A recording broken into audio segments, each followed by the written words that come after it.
All right, welcome back. So this morning, Democrats are divided over impeachment. We're getting more details about these tense meetings behind closed doors last night with House Speaker Nancy Pelosi. Let's talk to one of the Congress members who was in there, Congressman Jamie Raskin of Maryland. He serves on the House Oversight and the House Judiciary Committee. It is good to have you on such an important morning, sir. Thank you for being here. Thanks for having me.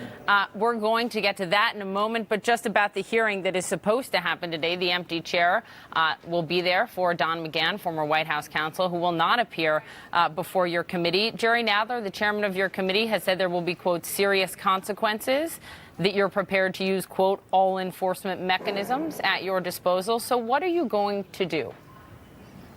Well, we're likely to hold him in contempt for not coming. The president has basically ordered everybody in the executive branch to not appear before congressional investigations, to deny us testimony, to not turn over documents. And this is a completely unacceptable and categorical defiance of Congress's powers under Article 1. The Supreme Court has said it is integral and essential to the legislative function that we have the power to conduct fact-finding and investigation. So there's simply no legal warrant for what they're doing. And you had a federal judge rule in that light yesterday when it comes to the president's accounting firm and documents that need to be turned over. But on this issue of what you will do going forward, how far you will go with Don McGahn is what I'm interested in here. You were a constitutional law professor. In a recent interview, you cited an 1821 Supreme Court ruling, Anderson versus Dunn. And as we all know, that ruling shows that Congress has the power to enforce its own orders, meaning the sergeant-at-arms can arrest someone for contempt. I mean, you brought it up, so I'm interested. Are you saying that Don McGahn should be arrested? Well, we haven't talked about his specific case yet, and he hasn't not shown up yet. We expect him not to show up in a little bit. But I think that he will be in contempt of Congress. And we do have the inherent power to arrest and also to fine people who are disobeying a lawful order of Congress.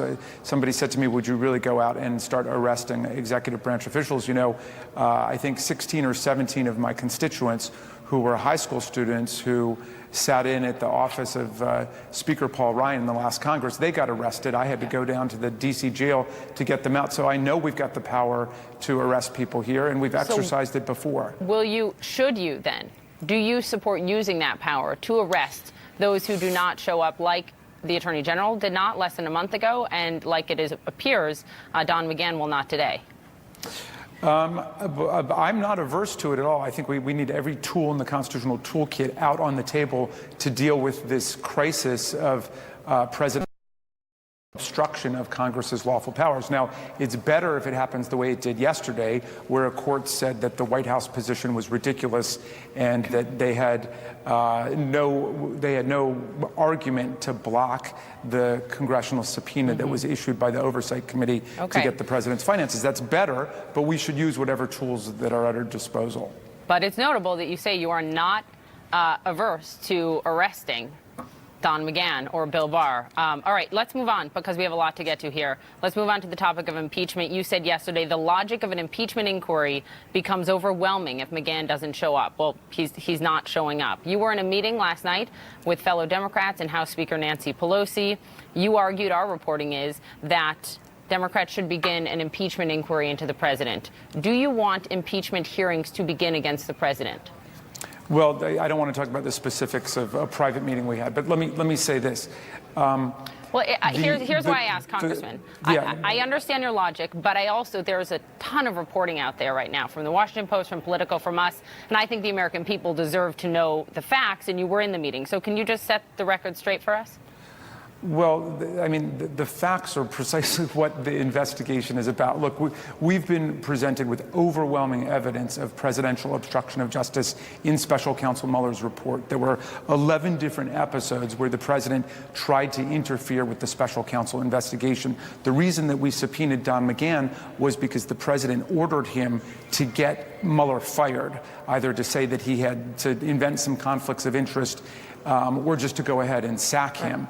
And we need his testimony so the American people understand what happened. Now, I know you're interested in what's going on, politically within the Democratic Caucus. Let me just say this, that those of us who serve on the House Judiciary Committee have been exposed right up front and close to potential obstruction of justice and high crimes and misdemeanors for a long time now. And we are at a certain point in our educational process where we think that a lot of us think that the logic may be inescapable, not for impeaching or not impeaching, but for launching an investigation into high crimes and misdemeanors so we can figure out what to do. The Constitution gives us a pathway through this crisis.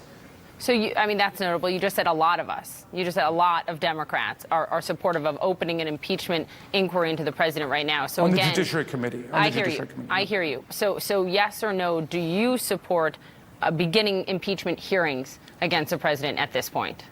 But I would totally support opening an impeachment inquiry at this point. But, the thing is about being in Congress as opposed to being in the presidency, right? The president's one guy, so he does whatever he wants, obviously. Here, it's a team sport. We work together, and we try to have the conversations we can as best as possible without everything leaking out, but everything leaked out. That we had a conversation yesterday. Some of the reports are accurate, some are inaccurate. But what I want to stand on here is that we have a responsibility. We took a constitutional oath to uphold and defend the rule of law and the Constitution, and all of us are trying to do that the best that we can.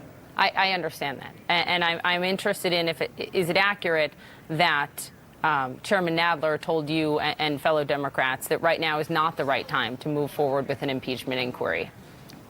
The Chairman Nadler is going to speak for us in a little bit, at the McGahn hearing. He will speak exactly for where we are as a committee and what we're going to be doing. And we're going to operate collectively. And we've got great solidarity and coherence and unity within the Democratic Caucus during the most trying time of our lifetimes. And we're trying to... That's saying, I want some clarity here, because that's saying something different than all of this reporting this morning. You're saying there's coherence and unity within the party and within the Democrats on the Judiciary Committee, and the reporting is that there's a pretty significant divide right now, Congressman, that Nancy Pelosi and Jerry Nadler do not think now is the time to move forward with impeachment inquiry because the courts are working in your favor, as in yesterday, the federal judge's ruling in the Mazar accounting firm case. And there's David Cicilline and you and others who are saying, no, now is the time, with McGahn not showing up, that we need to move forward. So is there that division, or is there not? Well, as I was saying before, I think that those of us on the Judiciary Committee have been exposed to this overwhelming evidence of presidential obstructionism. And in addition, we are facing daily assaults on the Constitution and the rule of law by the president and by the executive branch. So we're right on the front lines of this thing. And I think, we have a certain experience with the White House that brings us to a place where, members who are on the Science Committee or the Energy and Commerce Committee or so on are maybe not necessarily there yet. So, look, this is a team sport. We got hundreds of people in our caucus, and it's a process, and we got to educate ourselves, and we got to educate the public about the means within the Constitution to deal with the crisis. I hear you, Congressman Raskin. It sounds like we're going to get some news from the Chairman, Jerry Nadler, on that front in just a little while. We'll wait for that, and we appreciate you joining us.